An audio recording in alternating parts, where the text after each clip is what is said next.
स्वागत है आप सभी का टोटल टीवी में और मैं हूं आपके साथ जया पाल। चलिए शुरुआत करेंगे हमारे खास कार्यक्रम की और चर्चा करेंगे पूर्व आईपीएस, यहाँ बता दें दिवंगत आईपीएस पूरन कुमार आत्महत्या मामले की, क्योंकि अभी भी लगातार जो मामला है, जो पोस्टमार्टम है वो भी नहीं हुआ, अंतिम संस्कार भी शव का नहीं हो पाया, जिसके बाद कई बड़े सवाल भी खड़े हो रहे हैं। लेकिन कहीं ना कहीं जिस तरह से आत्महत्या की है वाई पूरन कुमार ने, उसके बाद सरकार पर भी निशाना साधा जा रहा है। पुलिस महकमे में भी हड़कंप मचा हुआ है कि जो आरोपी हैं, जिनके नाम उस सुसाइड नोट में लिखे हुए हैं, उन पर अभी तक कार्रवाई क्यों नहीं की गई, क्योंकि उनके भाई और पत्नी की तरफ से साफ तौर से कहा जा रहा है कि अब तक कार्रवाई नहीं की गई, उनको पद से नहीं हटाया गया। जो 15 नाम शामिल है, इसी को लेकर चर्चा करेंगे।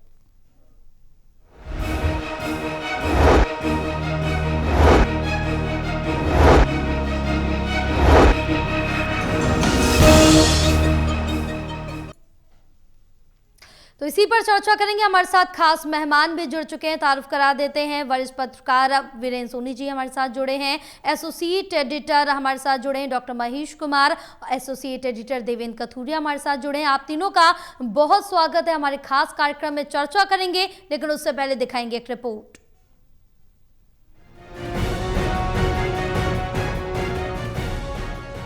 हरियाणा के दिवंगत आईजी वाई पूरन कुमार की खुदकुशी मामले में 7वें दिन भी विचित्र स्थिति बनी रही। पीड़ित परिवार अपनी जगह सही हो सकता है, सरकार की भी मजबूरी अपनी है, क्योंकि एक साथ इतने बड़े बड़े अधिकारियों को बिना जांच पूरी हुए टांग देना भी अफसरों का मनोबल गिराएगा। और फिर आईपीएस स्तर के किसी अफसर की सस्पेंशन और उसकी गिरफ्तारी के लिए केंद्र सरकार की अनुमति जरूरी है, यानी मामला पेचीदा हो चला है। इसी बीच 7वें दिन भी आईपीएस पूरन कुमार के पोस्टमार्टम और संस्कार को लेकर संशय बना रहा। सोमवार को भी राजनीति से जुड़े बड़े बड़े लोग पीड़ित परिवार को सांत्वना देने आते रहे। बड़ी हैरानी की बात है, एक हफ्ता हो गया और इस एक हफ्ते में सरकार जो है केवल लिपापोती करने में लगी हुई है। कितनी दफा करके उन्होंने आश्वासन दिया कि हम कार्रवाई करेंगे। मैंने नायब सिंह सैनी साहब का टाइम मांगा है, उनकी मुलाकात अगर मेरी होती है तो मैं उनसे बात करने वाला हूं, और जल्दी मुझे लगता है कि किसी को एसपी और डीजीपी को एक्शन होना चाहिए, और उसके बाद ये एक फैमिली का कहना है, उसके बाद ही हम अंतिम संस्कार करेंगे। गौरतलब है कि प्रदेश के सीनियर आईपीएस अधिकारी आईजी वाई पूरन कुमार ने 7 अक्टूबर को चंडीगढ़ में अपने सरकारी आवास में सर्विस रिवॉल्वर से खुद की कनपट्टी पर गोली मारकर खुदकुशी कर ली थी। उन्होंने प्रदेश के डीजीपी, कई एडीजीपी, आईजी और प्रशासन के बड़े अधिकारियों के नाम सुसाइड नोट में लिखे थे कि उन्हें मानसिक प्रताड़ना, अच्छी पोस्टिंग न देने और भेदभाव की स्थिति से गुजरना पड़ा। वर्ग विशेष के एक बड़े पुलिस अफसर की खुदकुशी मामले में अभी तक पोस्टमार्टम और संस्कार न होने पर हुई महापंचायत ने रविवार को सरकार को 48 घंटे का अल्टीमेटम दिया था, जिसमें अब 24 घंटे ही बचे हैं। हमारी एक मुख्य डिमांड है, दो जो अधिकारी हैं, डीजीपी हरियाणा शत्रुजीत कपूर और आईपीएस अधिकारी रोहतक के एसपी, ये दो आदमी कम से कम जो है टर्मिनेट किए जाएं, इनको अरेस्ट किया जाए। उसके बाद हम जो है डेड बॉडी का जो पोस्टमार्टम कराएंगे। उस मांग को हम दोहराते हैं, निष्पक्ष जांच हो, स्वतंत्र जांच हो, ताकि जांच में दूध का दूध पानी का पानी हो। जो भी दोषी पाया जाए उसके खिलाफ सजा, कड़ी से कड़ी सजा दिलाए सरकार, और जो निर्दोष पाया जाए तो बेगुनाह हो। उधर रोहतक एसपी को अच्छा अफसर बताते हुए जाट समाज और खापों ने बिना जांच पूरी किए हुए अफसर के खिलाफ एक्शन को गलत बताया है। यही क्यों पलवल में भी पंजाबी समाज ने अपनी मीटिंग करके डीजीपी और रोहतक एसपी को बिना जांच पूरी हुए दंडित करने का विरोध किया है। यानी इस घटना का असर ये दिख रहा है, कानून अपनी जगह, समाज के लोग भी बट रहे हैं, जबकि सरकार का पक्ष ये है कि वो जल्दबाजी ना करके दोनों पक्षों को संतुष्ट करना चाह रही है। हालांकि सरकार के मंत्री, सीएम के राजनीतिक सचिव और ब्यूरोक्रेट्स की पीड़ित परिवार को मनाने की सभी कोशिशें अभी तक नाकाम साबित हुई हैं। चलिए देखते हैं आगे क्या होता है। Haryana bureau total news. चलिए चर्चा की शुरुआत करेंगे। सबसे पहले आपके पास आएंगे देवेंद्र, क्योंकि जिस तरह से देखें कि 7 दिन बीत चुके हैं, दिवंगत आईजी वाई पूरन कुमार का अभी तक पोस्टमार्टम उनके शव का नहीं हो पाया है, अंतिम संस्कार भी अभी तक नहीं हो सका है क्योंकि 7 दिन बीत चुके हैं। लेकिन सबसे बड़ी बात यह है कि उनकी पत्नी और पत्नी का भाई का साफ तौर से कहना है कि जो यहाँ पर डीजीपी है उनको पद से हटाया जाए, उसके बाद ही यहाँ पर आगे की जो क्रियाएं हैं वो की जाएंगी, लेकिन वो अपनी मांग पर अड़ी हुई हैं। देखिए जय, आज ही के दिन पिछले सोमवार को करीब 11:15 बजे दिन के टाइम उन्होंने खुदकुशी की थी। उसके बाद 1-2 दिन तक देखिए सन्नाटा छाया रहा, ये हो क्या गया। लेकिन लोगों को ये नहीं था कि 1 हफ्ते तक शव का पोस्टमार्टम नहीं होगा, स्थिति यहां तक पहुंचेगी।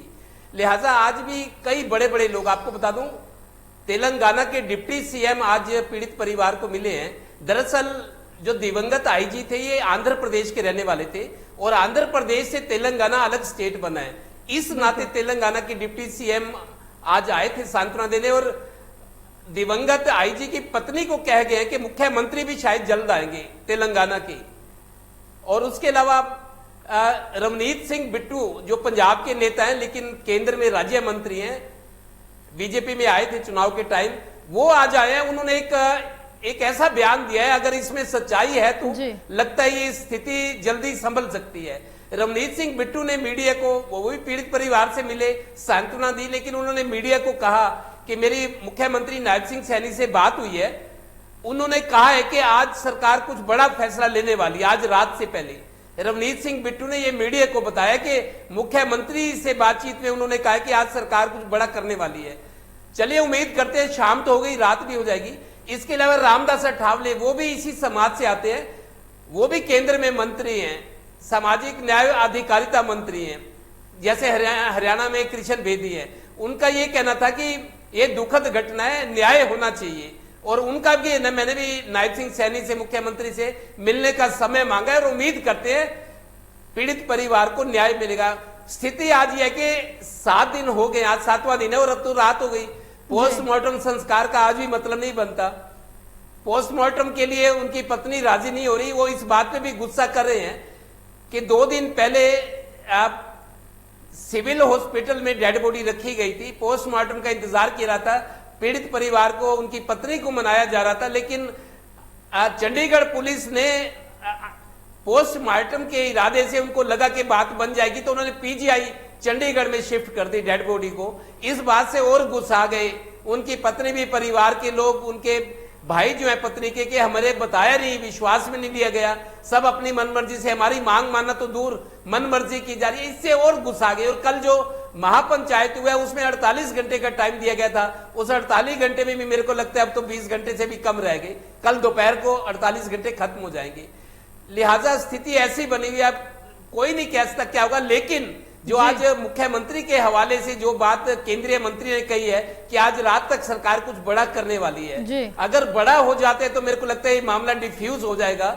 नहीं तो स्थिति बहुत, देखिए पूरा ब्यूरोक्रेसी का ध्यान, पुलिस का ध्यान, जब पुलिस के सबसे बड़े अधिकारी बिग बॉस शत्रुजीत कपूर को कटघरे में खड़ा किया जा रहा है और बाकी जो एडीजीपी के 4 अधिकारी हैं, आईजी लेवल के, एसपी रोहतक है, तो इसका सबसे बड़ा असर जया ये हो रहा है कि जो सामाजिक ताना बाना है जी, अब जातियों के हिसाब से जो जिस जाति का अधिकारी है उस जाति के लोग अपनी अपनी पंचायत करके पैरवी कर रहे हैं उन अधिकारियों की। जाट समाज ने, खापो ने रोहतक के एसपी की फेवर की कि वो बड़े अच्छे अफसर हैं। आपको बता दूं, नूह में जब 2 साल पहले हिंसा हुई थी जी, धार्मिक कार्यक्रम के ब्रजमंडल यात्रा निकलती है, उस वक्त नूह की स्थिति को संभालने के लिए इन्हीं नरेंद्र बिजवानिया को वहां भेजा गया था। इन्होंने स्थिति को काबू किया था। और अब रोहतक के बारे में कहा जा रहा है कि इन्होंने क्रिमिनल्स को, क्राइम को कंटेन किया है, क्राइम को कम किया, अच्छा काम करने वाले, लिहाजा इनके खिलाफ ये कार्रवाई ना की जाए बिना जांच पड़ताल के। इधर पंजाबी समाज के लोगों ने पलवल में कल उन्होंने पंचायत की कि डीजीपी को बिना उसके, जब तक पूरी जांच नहीं होती, सरकार भी ये कहती है, सरकार ये कहती है कि जांच में जो दोषी पाए जाएंगे हम कार्रवाई करेंगे, ईमानदारी से करेंगे। लेकिन पीड़ित परिवार नहीं मानना, उनको लगता है, जैसा इनका ये कहना था कि जो एफआईआर दर्ज हुई उसमें आरोपियों के नाम सही से नहीं लिखे गए, फिर डेड बॉडी को जो शिफ्ट गया उनको विश्वास में नहीं लिया गया, जो वो मनवाना चाह रहे हैं, उन मांगों पर सरकार तैयार नहीं। आज 7 दिन हो गए, तो एक तरह से डेड लोग गतिरोध बना हुआ है। आज भी देखिए पोस्टमार्टम नहीं हुआ, और आज तो क्या, कल की स्थिति क्या होती है कल देखा जाएगा। बिल्कुल, क्योंकि काफी लंबा वक्त बीतता जा रहा है महेश, क्योंकि जिस तरह से देखें कि 7 दिन पहले ही बीत चुके हैं और ऐसा नहीं देखने को मिला है। लेकिन अगर अब जिक्र करें कि जातियों में बढ़ते घटनाक्रम का इस सामाजिक दाने बाने पर क्या असर पड़ेगा, क्योंकि अब जो ये पूरा मामला है जातीय रुख ले चुका है।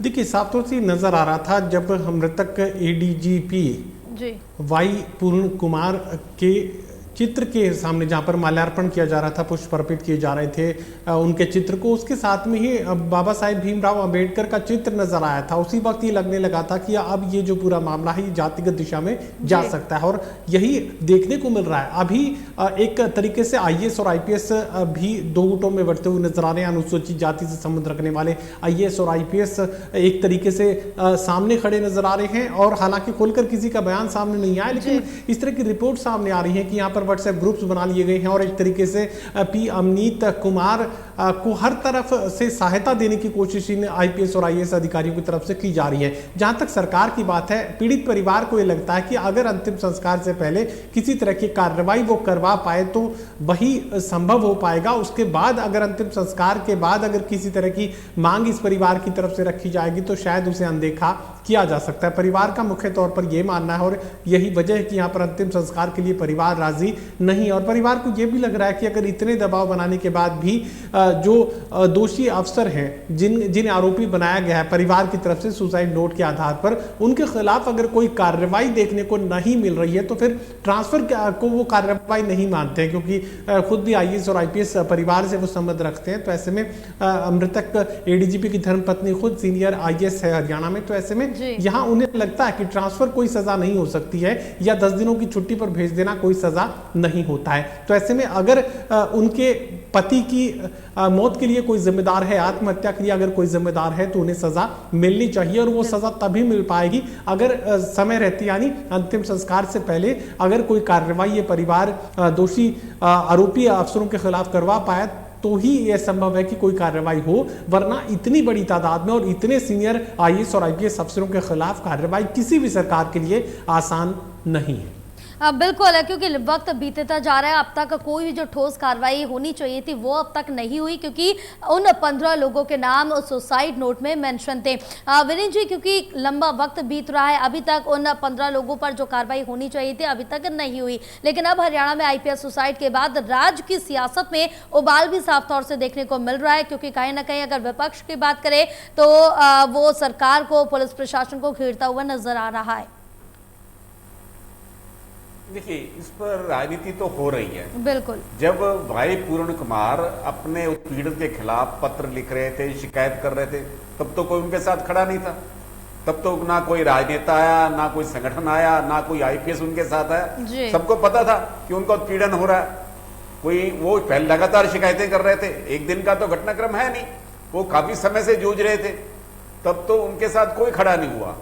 और अब जो है इस मामले में राजनीति हो रही है, चाहे सत्तारूढ़ दल की ओर से हो, चाहे विपक्ष की ओर से हो, चाहे दूसरे संगठनों की तरफ से हो, लेकिन मूल मुद्दा तो वही है कि पहले जांच हो या पहले कार्रवाई हो। और इसके अलावा भी देखिए, अब ये भी जांच का विषय है। SIT इस बात की भी जांच करेगी कि भाई पूर्ण कुमार ने किन किन लोगों से संपर्क किया, उनका उत्पीड़न हो रहा था तो किन लोगों के साथ वो निरंतर बातचीत कर रहे थे, तो ये तो कॉल डिटेल से पता चलेगा।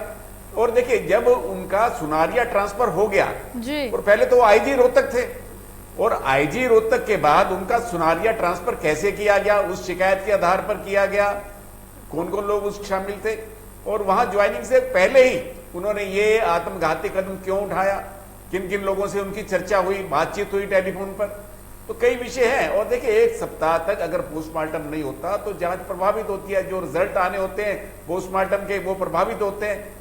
अगर ये मामला हाई प्रोफाइल नहीं होता, या दूसरे मामले में क्या होता, ये काफी जांच का विषय है। और ये बात भी उलझा हुआ मामला इसलिए भी है, जो घटनाक्रम हुआ वो चंडीगढ़ में है, चंडीगढ़ की SIT जांच कर रही है, चंडीगढ़ के जो प्रशासक हैं, पंजाब के राज्यपाल गुलाब चंद कटारिया हैं, और वो इसकी CBI जांच की सिफारिश भी कर सकते हैं, क्योंकि अधिकारी हरियाणा से संबंधित हैं, हरियाणा सरकार की तो इसमें कोई भूमिका नहीं है। हरियाणा सरकार तो अपने अधिकारियों के खिलाफ कार्रवाई कर सकती है, लेकिन जांच एसआईटी ने करनी है और उसके अलावा केंद्र का भी मामला है। तो केंद्र इस मामले में क्या पहल करता है, केंद्र अभी तक क्यों मौन है, क्या केंद्र ने हरियाणा को क्या निर्देश दिया है, तो एक बहुत बड़ा पेचीदा मामला है और ये मामला आने वाले समय में एक नजीर बनेगा। तो इसलिए सरकार भी फूक फूक पर कदम रख रही है। और क्या जो मंत्री थे, जो 2 मंत्री भेजे गए थे, क्या वो परिवार का विश्वास नहीं जीत सके? क्या उनका ऐसा क्या बाधा रही कि वो जो है शोक व्यक्त करने तो सभी गए, हरियाणा के सभी मंत्री गए, मुख्यमंत्री भी गए। और देखिए, परंपरा से हटकर प्रोटोकॉल को तोड़ते हुए हरियाणा के राज्यपाल भी सांत्वना देने गए। हालांकि राज्यपाल इस तरह के मामलों में जाते नहीं है, लेकिन इस घटनाक्रम से वो भी दुखी और व्यथित थे, राज्यपाल भी गए। और इसका क्या परिणाम निकलेगा? अब देखिए, अब जो है जांच किस दिशा में आगे बढ़ेगी और ये जो जातिगत राजनीति हो रही है, ये कोई समाज के लिए अच्छा संदेश नहीं है, किसी भी पक्ष की तरफ से हो रही हो।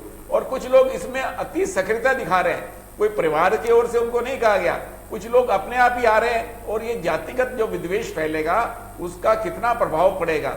और देखिए, कुछ लोग ऐसे होते हैं जो अपने आप भी बयान देने में सक्रिय हो जाते हैं, कुछ इसका लाभ उठाते हैं क्योंकि उनको अपनी राजनीति चमकानी है। लेकिन परिवार के साथ वास्तविक सहानुभूति किन लोगों की है? वो कुछ गिने चुने लोग भी हैं और सहानुभूति होना स्वाभाविक भी है। जो इतना बड़ा हादसा हुआ परिवार के साथ, क्या परिवार को, जो उनकी 2 बेटियां हैं, क्या उनको न्याय मिल पाएगा? न्याय की बात तो सभी कर रहे हैं, चाहे सरकार की तरफ से हो चाहे दूसरे लोगों कहते हैं न्याय मिलना चाहिए, लेकिन इस दिशा में कदम उठाने के लिए क्या कार्रवाई हो रही है, ये सोचने की बात है। और सरकार अभी तक क्या कर रही है? 1 सप्ताह होने के बाद भी अगर सरकार उस परिवार का विश्वास नहीं जीत पाती, क्योंकि परिवार को लगता है कि अगर वो पहले पोस्टमार्टम हो गया तो सरकार कुछ नहीं करेगी, सरकार जो है इस बात को आईवाश कर देगी, तो परिवार के मन में भी शंका है। जो ये अविश्वास का वातावरण बना हुआ है, इसे तोड़ेगा कौन? तो इसलिए इस दिशा में सरकार की सक्रिय भूमिका होनी चाहिए थी। हालांकि प्रयास हुए हैं सरकार की तरफ से, लेकिन प्रयास सही दिशा में नहीं हुए, क्योंकि तभी परिणाम नहीं आया। तो कहीं ना कहीं इस बात के लिए कमी रही है और इस बात की गंभीरता को समझा जाना चाहिए, नहीं तो समाज के अंदर एक बड़ा गंभीर परिणाम जाएगा। बिल्कुल, न्याय मिलना और वक्त पर न्याय मिलना काफी बड़ा सवाल हो जाता है, क्योंकि अब 7 दिन बीत चुके हैं। बहरहाल देवेंद्र, जिस तरह से देखिए कि केंद्रीय मंत्री कृष्णपाल गुर्जर ने कहा कि हमारी संवेदना पीड़ित परिवार के साथ है और नायब सैनी सरकार में न्याय और दोषियों को सजा जरूर मिलेगी, लेकिन ये कहा जा रहा है कि आखिर कब सजा मिलेगी, क्योंकि पीड़ित परिवार सिर्फ इसलिए ही अभी तक अंतिम संस्कार नहीं कर रहा कि शायद अगर हमने अंतिम संस्कार कर दिया तो मामला यहीं दब जाएगा। कहीं ना कहीं जो उनके दिल में है ये कसक जरूर है। देखिए जय, आपको बता दूं, सत्ता से जुड़ा कोई नेता हो या विपक्ष का, देखिए ये मामला ऐसा है, हर कोई सहानुभूति रखता है, न्याय की बात करता है, पीड़ित परिवार के साथ खड़ा होने की बात करता है। जाहिर है, चाहे वो सत्ता से जुड़ा हो चाहे विपक्ष का हो, क्योंकि मामला ही ऐसा है। आपको बता दूं, पिछले 30 घंटे से ज्यादा हो चुके हैं, 2 मंत्रियों को एक डैमेज कंट्रोल संकट मोचक बनाकर नायब सैनी सरकार ने आगे किया था। कृष्ण बेदी और कृष्ण पवार, ये दोनों इसी समाज से आते हैं, जिस समाज का ये दबाव है या जो महापंचायत हुई है, उन्होंने कोशिश करके थक गए, कई चक्कर लगाए कृष्ण पवार ने, कृष्ण बेदी ने, लेकिन आपको बताऊं पिछले 30 घंटे से अब कोई बातचीत नहीं हो रही। परसों रात को 3-3.5 घंटे तक कृष्ण बेदी और कृष्ण पवार बैठे रहे जी। आईएएस अधिकारी उनकी पत्नी को मनाते रहे, उनकी पत्नी को दिवंगत किया और उनका जो भाई है इनकी पत्नी का, जो विधायक है आम आदमी पार्टी से बठिंडा ग्रामीण सीट से, वो दोनों लोग नहीं माने, क्योंकि उनके बच्चों का, लड़कियों का उनको अभी इतनी समझ नहीं है, अभी वो स्टूडेंट है, पढ़ाई कर रहे हैं। लेकिन जो इनके विधायक भाई हैं और पत्नी है, तो वो बिल्कुल टच से मस नहीं हुए। उसके बाद कल महापंचायत थी, परसों रात को सरकार के नुमाइंदे जो मंत्री कोशिश कर रहे थे, कई दौर की बैठकें हुई, लेकिन वो नहीं माने, तो सरकार ने अब कोशिश छोड़ दी है, क्योंकि परिवार के एटीट्यूड को देखकर उनकी इस बात पे अड़े है कि हमारी मांगे पूरी करो, तब तक पोस्टमार्टम नहीं करने देंगे। तो 30 घंटे से अब बातचीत नहीं हो रही। कल जरूर ऐसा हुआ था कि तरुण भंडारी जो मुख्यमंत्री के राजनीतिक सचिव हैं, वो एक एक करके 3 बार गए थे, पीड़ित परिवार को मिले, मनाने की कोशिश की, शायद मुख्यमंत्री का संदेश भी लेकर गए होंगे, लेकिन तब भी बात नहीं बनी। अब अल्टीमेटम 48 घंटे का था। कल रविवार 2 बजे पंचायत हुई थी गुरुद्वारे में, रविदास सेक्टर 20 में 48 घंटे का टाइम था। उसको देखिए, आज 4 बजे की बात करें तो 24 घंटे गुजर गए। कल इस टाइम तक 48 घंटे भी गुजर जाएंगे, कल महापंचायत का क्या फैसला होता है या कोई बात बनती है, आज का दिन भी निकल गया 7वां, लेकिन कल नए सिरे से कोशिशें होंगी शुरू, और उसके बाद हो सकता है, उम्मीद रखते हैं कि कल कुछ हो जाए। और दूसरा, जैसा रवनीत सिंह बिट्टू जो बीजेपी सरकार केंद्र में मंत्री है, उन्होंने कहा कि नायब सैनी से मेरी बात हुई है, उन्होंने कहा कि आज रात तक सरकार कुछ बड़ा करने वाली है, तो रात भी होने वाली है, देखते हैं कोई सूरत निकलती है, कोई बात बनती है कि नहीं। और कल 24 घंटे जो बचे हुए हैं महापंचायत के, जो अल्टीमेटम था, अब गेंद सरकार के पाले में है। कल दोपहर तक या कल सुबह कुछ नई शुरुआत, कोई नई उम्मीद जगती है कि नहीं, इसका इंतजार रहेगा। बिल्कुल इंतजार सभी को रहेगा महेश, क्योंकि जिस तरह से देखें कि हरियाणा सरकार को महापंचायत की ओर से 48 घंटे का अल्टीमेटम दिया गया था, तकरीबन अब 24 घंटे का सरकार के पास वक्त बचा है। आईपीएस खुदकुशी केस में महापंचायत ने एसपी और डीजीपी की गिरफ्तारी की मांग की, और सिंपल सा अगर यहाँ पर ये कहा जाए कि अब तक इनकी गिरफ्तारी क्यों नहीं की गई, इनको अगर गिरफ्तारी नहीं की गई तो पद से अब तक क्यों नहीं हटाया गया, आखिर कुछ तो कार्रवाई होनी चाहिए थी। देखिए, सरकार को ये चिंता भी है कि कहीं ये परंपरा ना बन जाए, आने वाले वक्त में किसी का भी नाम लिखकर अगर कोई सुसाइड कर लेता है तो क्या देश के प्रधानमंत्री या प्रदेश के मुख्यमंत्री का नाम लिखकर कोई ये सुसाइड कर ले और उसके बाद उस सुसाइड नोट में ये लिखा उत्पीड़न किया, मुझे प्रताड़ित किया, मुझे पर्याप्त अवसर नहीं दिए गए, मुझे फलानी जगह पोस्टिंग नहीं दी गई और इसी वजह से मुख्यमंत्री को गिरफ्तार कर लिया जाए, तो ये एक गलत सामने आ सकता है। और ये आपकी जानकारी के लिए बता दूं कि ना सिर्फ हरियाणा, ना सिर्फ चंडीगढ़, बल्कि देश के तमाम अलग अलग राज्यों में पुलिस महकमे से जुड़े लोगों की नजर इस पूरे घटनाक्रम पर है। कल पंजाब के कुछ पुलिस कर्मचारियों से मेरी बात हो रही थी, वो उम्मीद लगाए थे इस पूरे केस को लेकर कि अगर यहाँ कार्रवाई देखने को मिलती है आईपीएस अधिकारियों के खिलाफ तो हो सकता है फिर पंजाब के अफसर भी कुछ सुधार पर आए, उन्हें भी इस उदाहरण से कुछ एक सीख हासिल हो कि वो कर्मचारियों का नीचे अपने पदस्थ जो ऑफिसर्स हैं उनका उत्पीड़न नहीं करें। तो ये मानकर चलिए कि ये एक उदाहरण बन सकता है। और आज अगर इस मामले में हरियाणा प्रदेश के प्रिंसिपल सेक्रेटरी के खिलाफ, हरियाणा प्रदेश के डीजीपी के खिलाफ अगर उन्हें पद से तुरंत हटा दिया जाए, उन्हें गिरफ्तार कर लिया जाए, तो ये एक उदाहरण बन गया। उसके बाद अगर किसी दिन किसी और अफसर ने, किसी और आईएएस ने, किसी और आईपीएस ने किन्हीं कारणों में के चलते अगर सुसाइड नोट में किसी का भी नाम लिखा तो क्या उसे गिरफ्तार कर लिया जाए? और क्या यहाँ सिर्फ कोई एक अफसर है या 2 अफसर 13 अफसरों, 15 अफसरों का जिक्र यहां पर किया जा रहा है। पूरा प्रशासनिक अमला हरियाणा प्रदेश का एक तरीके से पंगु हो जाएगा। वो एक स्तब्ध जो स्थिति हम जिसे कहते हैं कि एक स्टनिंग जो सिचुएशन है वो हरियाणा प्रदेश में देखने को मिल सकती है। एडमिनिस्ट्रेटिव लिहाज से मैं ये जिक्र कर रहा हूं, तो आप 15 आईएएस आईपीएस अधिकारियों के खिलाफ गिरफ्तारी के आदेश नहीं दे सकते, उन्हें तुरंत प्रभाव से कुर्सी से हटाने के आदेश नहीं दे सकते हैं। और अगर ऐसा कोई आदेश आपने किसी भी दबाव के चलते दिया तो फिर आने वाले वक्त में किसी भी सुसाइड नोट के आधार पर यह बात कही जाएगी। और ये क्या जरूरी है कि आप जो है डीजीपी का नाम लिख कर गए, हो सकता है कि हरियाणा प्रदेश के मुख्यमंत्री का नाम उसमें लिख दिया जाता, तो क्या मुख्यमंत्री को गिरफ्तार करने पुलिस चल देती? ये भी एक सवाल है। दोनों सवालों के जवाब यहां पर ढूंढने की जरूरत पड़ने वाली है। और परिवार को लगता है कि अगर अब कार्रवाई नहीं हुई तो आगे भी कार्रवाई नहीं होगी। और इसी वजह से मुझे लगता है कि बेहद एक विपरीत परिस्थिति यहां पर बनती नजर आ रही है, ना सिर्फ अधिकारियों में बल्कि समाज के वर्गों में भी यहां पर एक जो है टकराव की स्थिति देखने को मिल रही है। और लॉन्ग टर्म इफेक्ट इसका देखने को मिल सकता है अगर आईएएस और आईपीएस अधिकारी भी नीतिगत फैसले, हरियाणा प्रदेश से जुड़े कोई भी फैसले को अगर जातिगत आधार पर फैसला लेने लगे, अगर सामने वाले की जाति देखकर अगर आईएएस और आईपीएस अधिकारी फैसला करने लगे तो फिर उसके बाद कहा जा सकता है कि व्यवस्थाओं को बचाना फिर नामुमकिन हो जाएगा। और यही वजह है कि सरकार को हर कदम पर सोच समझकर फैसला लेना है। भले ही वो दोषी है कि नहीं है ये जांच का विषय है, लेकिन अगर वो दोषी नहीं हुए और उन्हें कुर्सी से तुरंत प्रभाव से हटा दिया जाता है, उन्हें गिरफ्तारी के आदेश उनके दे दिए जाते हैं, तो फिर उसके बाद अगर इन्वेस्टिगेशन में उन्हें क्लीन चिट मिली तो फिर सरकार क्या जवाब देगी?